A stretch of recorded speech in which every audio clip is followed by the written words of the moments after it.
Praise, hallelujah! Salamat po, Ninang Cloud, and thanks everyone. Palakpakan po natin muli ang ating Diyos na buhay sa bawat buhay ng bawat isa. Praise!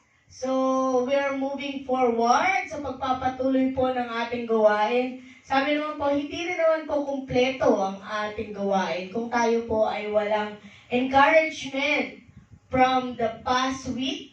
Lahat ng experience po, ang testimony po ay nakakatulong to encourage each of everyone. Malay nyo po, ang kwento po ng bawat isa, ang bawat experience ng bawat isa sa nakalipas na linggo ay magsilbing kapupulutan ng magandang aral. Tama? Agree po ba tayo doon? Amen. Parang hindi. Agree po ba? Amen. Amen. So, open po ang sa ating Zoom liners. Pwede po kayong mag-unmute para po sa inyong testimony. Dito rin po sa ating bahay-sambahan, pwede rin po, ang pulpit po natin ay open at ang ating microphone. So, sino po ang mga pinagpalo at pinagpala? Sino po dyan ang matapang po? Parang, wala po bang pinagpala sa mga nakalipas na linggo? Ay, tara na kapatid. Ngayon na. Natawagan ko po ang ating brother Neil na laging layas. Pinagpalo. Ayun, praise God, no? God is good po ba? Amen. All the time. All the time? God is good. Amen. Maraming salamat sa buhay ng mga kapatid natin dito at higit sa lahat sa Diyos, no? So, napakaganda nung lesson kanina ni Tatay. Ang dami kong na-realize. And meron akong isang nabasang libro na sabi nga, doubts and fear is one of the most poison body and mind. Totoo po, di ba? So, ang pagdududa at takot ay isang napakalaking lason sa utak at katawan natin.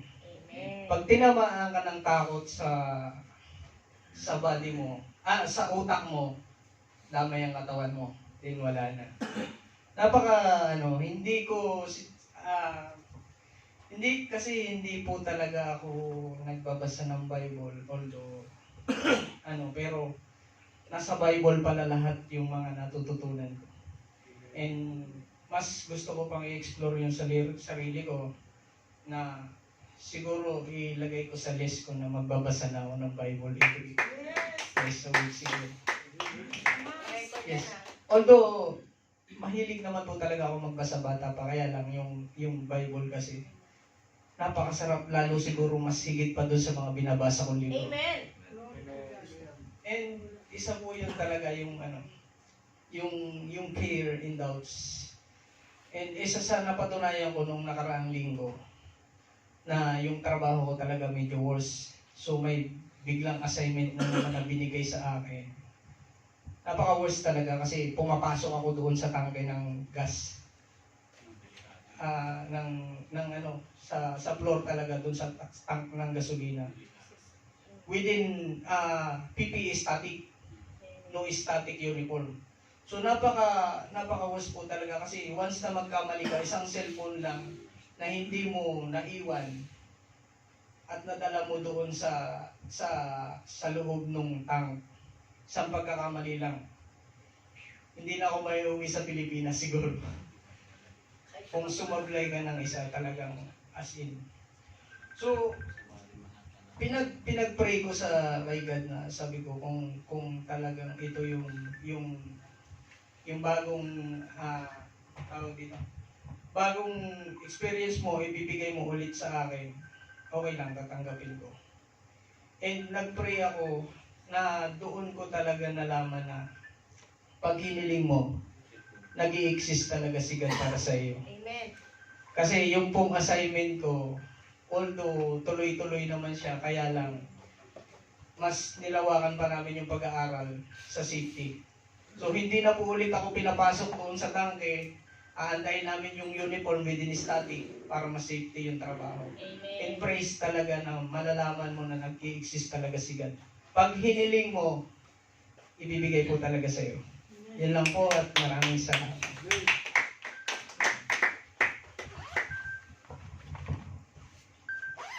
Lagi nga napaka-risky ng trabaho ng ating kapatid. Isang pabaon lang kapatid, before you start your work, pray. Yan yung magiging armor natin. Every battle that we have every day, kapag full armor tayo with a prayer, asahan mo, protektado ka. Praise, hallelujah. Ganun din sa bawat isa, kahit sino po sa atin, before we start our day, it's a big advice to feel the armor of prayer, our body. Lagi po yan, paggising at pagmulat sa umaga, lalo na po sa atin bago po tayo mag-start ng trabaho. Dito po, kapag wala po tayong baon na panalangin sa ating buhay, ay talaga pong makakahulugan tayo ng prutas. Mahuhulugan tayo ng bunga, lalo na sa bawat trabaho dito sa Saudi. Experience ko yan ng mga OFW. Ganun din naman po sa Pilipinas. So I encourage everyone to start your day with a prayer. Try to talk our God to give us the protection that we need. Yun po. So sino pa po ang mga pinagpala? Isa lang na. Champion. Nag-uunahan eh. Hindi, namiss ko lahat ng ngayon din sa Balkan. Gusto ko na talaga magpasalamat kasi alam niyo yung pinakamasarap sa isang OFW, yung sasakay ka na ng aeroplano pa bakasyon eh. Mabibigay mo din yung sino man nakaka-experience yan. Sana all! Yung isang magulang, di ba? Amen. Na-bless lang ako, share ko lang kasi yung anak ko. Tumawag ako nung nakaraan sa ano, sabi ko, papakasyon na si daddy. Aba, may mga plano na pala sila, nabanggit na pala nung misis ko na pauwi na ako ng papakasyon ako December 4. Sabi ko, ano ba yan? Nararamdaman ko, excited ako. Mas excited pala yung anak ko. Yung mga anak ko na umuwi ako. Sabi ko, hindi ko naman sila nakakasama. Siguro mas madami ko nakakasama yung tools sa araw-araw eh. Pero sa loob ng 8 years ko, nakakasama ko lang siguro sila. 2 months, 3 months, 4 months. Mas excited pa yung anak ko na sabi niya, Daddy, tabi tayo pag uwi mo. Yung ganong feeling na may share ko na marinig mo sa anak mo kahit hindi mo nakaka-feeling. Ang sarap sa pakiramdam, no? Kaya sabi nga, ang masarap sa bilang isang OFW, pag sumay ka ng aeroplano, pauwi ka na.